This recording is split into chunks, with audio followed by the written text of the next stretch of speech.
Bonjour et bienvenue à ce module de formation consacré à la conception et à la simulation de circuits séquentiels en VHDL. Ensemble, nous allons explorer les techniques et les outils qui vous permettront de maîtriser cet aspect fondamental de l'électronique numérique.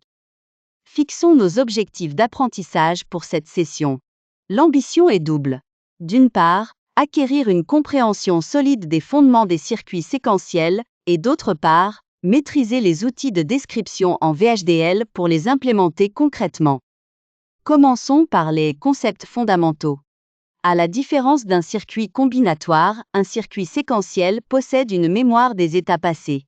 Ces sorties dépendent donc à la fois des entrées actuelles et de l'état présent, qui est stocké dans des bascules. La synchronisation de l'ensemble est assurée par un signal d'horloge, ou CLK, qui rythme l'évolution des états. De plus, un signal de reset ou RST est essentiel pour initialiser le circuit dans un état de départ connu et stable.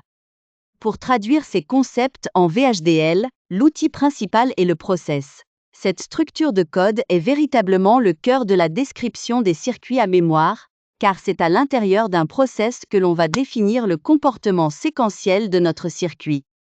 Un process séquentiel obéit à des règles strictes. Sa liste de sensibilité doit uniquement contenir le signal d'horloge, CLK, et éventuellement un signal de reset asynchrone, RST. La détection du front d'horloge est cruciale pour déclencher les actions synchrones.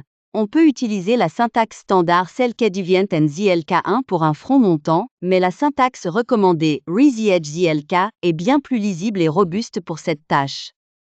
Voyons quelques applications pratiques. La bascule D ou D flip-flop est l'élément de mémoire de base. On peut y intégrer un reset asynchrone qui agit de manière immédiate et prioritaire sans attendre l'horloge. Nous verrons aussi le cas d'une compteur synchrone de 4 bits qui s'incrémente à chaque front d'horloge. Pour ce dernier, on peut utiliser un reset synchrone qui, lui, ne sera pris en compte qu'au prochain front actif de l'horloge. La simulation est une étape cruciale et pour cela, nous utilisons un test bench. Sa fonction est de générer les signaux de test comme un signal d'horloge CLK périodique et une impulsion de reset RST. La structure du test bench VHDL comporte donc les déclarations, l'instanciation de notre circuit, puis la génération de ces signaux. L'horloge est créée par un processus concurrent infini, tandis que les stimuli et le reset sont générés par un processus séquentiel pour contrôler le déroulement du test. Pour conclure, nous avons atteint notre objectif. Vous savez maintenant comment distinguer et modéliser des circuits séquentiels en VHDL. Vous avez vu que le process est l'élément clé pour gérer la mémoire. Vous maîtrisez l'importance de la synchronisation via les signaux d'horloge et de réinitialisation.